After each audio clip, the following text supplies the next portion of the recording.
Hello, everyone. The book we're going to be talking about today is a horror creature feature, and they feature our little arachnid friends, the spider. And this is a really good one. You don't want to miss it. And I'm going to be talking about all that in just a minute. But first, I want to let you know that my book of short horror stories, called The Things That Happen at Night, is available in the description at the link in the description for only $3. But, come here, I got a secret for you. There's a code that should be right there on the bottom of your screen. If you enter that code at checkout, you can get $2 off for a limited time. That's right, you can pick my book up for only $1. But it's a limited time, so be sure you grab it now. I also have a link down below where I send out a newsletter twice a month if you want to join that. Check that out as well. Plus, my Twitter and Instagram are down there if you want to join me on those platforms. All right, now let's get on with the video.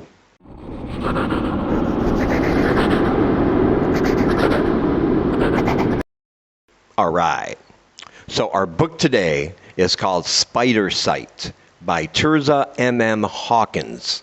This is just a fantastic creature feature book. She puts a different spin on a creature feature, I think, and it's very frightening, very creepy crawly. And if you don't have arachnophobia before you read this book, you probably will once it's done. And if you already do, this is the perfect book for you because this thing will freak you out. And if you're going to have a phobia, might as well bring that thing all the way up to 1,000. And this book will definitely do it if you are not a fan of our eight-legged friends. Let me put it that way. This book basically concerns a 5-year-old little girl. She has a special friend. His name is Fred. Fred sits on her shoulder and goes everywhere with her, wherever she goes. However, Fred is a tarantula, and she is the only one that can see this Fred.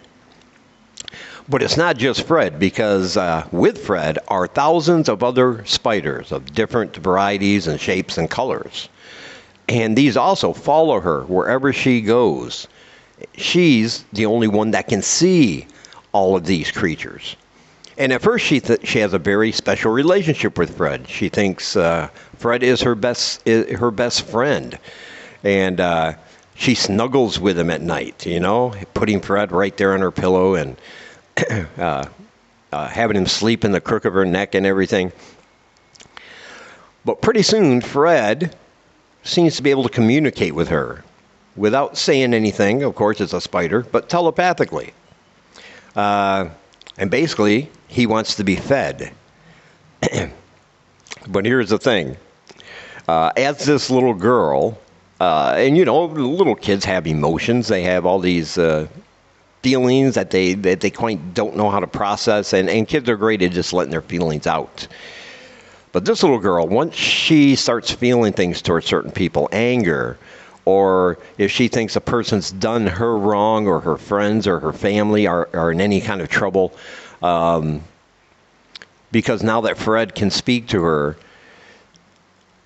this gives the command to the other spiders to harm these people that she's having these thoughts about.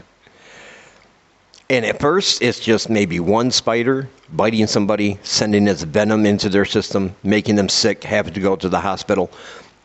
But pretty soon, she notices that when this happens, Fred keeps getting bigger and bigger and bigger, and his command to feed him becomes more and more intense. And this is a spider that basically, this invisible spider basically feeds on human pain and human suffering. And she has been chosen as his keeper. He has chosen her to be his conduit, to be the only reason, the only way he can feed his desires with these other spiders. But eventually, it becomes a bloodbath. It becomes a massacre. So this book, I'm going to tell you right now, reminded me so much of the book Willard, about the guy who could control rats, an army of rats to do his bidding. Except it's with an invisible spider. And I thought that was just fantastic. And as the body parts start piling up, it's almost also like a slasher with spiders is what it is, because there's a lot of bodies, there's a lot of death, rooms full and restaurants full of people. And you're going to have to read about how all that comes about. And, of course, this little girl feels really guilty because she thinks she's responsible for the murders, even though she has these feelings she can't control. She has no control over Fred now. She has no control over the rest of the spiders. She doesn't know how to get out of it. She feels bad for having this power, this ability to have these things kill their, her fellow human beings. And then somebody extremely close to her, and I'm not going to give it away because it was very heartbreaking. The spiders kill somebody very close to her, and now it becomes a race against time. As this Fred keeps getting bigger and bigger, to the size of a cat, to the size of a dog, to the size of her bed, where he sits and just stares at her every night until he wants to feed. She realizes he's not a friend. He's something is not right with Fred. But she can't do anything about it. She can't get rid of these spiders. She can't get rid of Fred. And she's kind of stuck with him until she has to make a decision. And this decision is very heartbreaking for a 5-year-old child. And maybe that's the only way she can get rid of Fred. I'd really like to tell you what it is, but I do not want to give it away because it is just so emotionally impacting when you realize the decision this little girl has to make in order to protect the rest of her loved ones and not have this burden on her any longer. Yeah, like I said, it's just a ton of creature fun with this one. It's a fantastic book. I absolutely loved it. The author wrote this book. The majority of it is in first-person perspective from the little girl, and I don't think I've ever read a horror book with that kind of perspective before, from a 5-year-old girl and what she's going through. So it's very emotionally impacting when we read about and can read and hear her thoughts on how this child is dealing with this creature that, of course, nobody believes her at first because they think it's a 5-year-old kid. They have active imaginations. Fred is just like any other invisible friend because she's the only one that can see him. However, as soon as it becomes apparent that there is something very strange going on and people are going to start having to believe her to try to get rid of this thing, this evil that inhabits this spider form in order to stop all the killings. And they do try a lot of things, and none of them end successfully, let me tell you that. That's another thing this author did fantastically. Just when you thought you got to a place where, these people are surely going to be able to help her because they know things. One of them can even sense Fred. They kind of know, there's something here and we can help you. But everything always goes awry.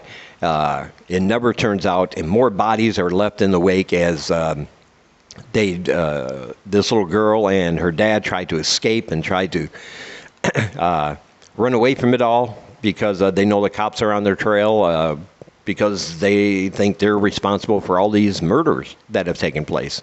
And it becomes a race to the end. And like I said, the decision that girl has to make at the end is heartbreaking. But when you read about it, you'll know what I mean. But there is a link below where you can buy this book, Spidersight. I highly, highly recommend it. It's a great horror creature book.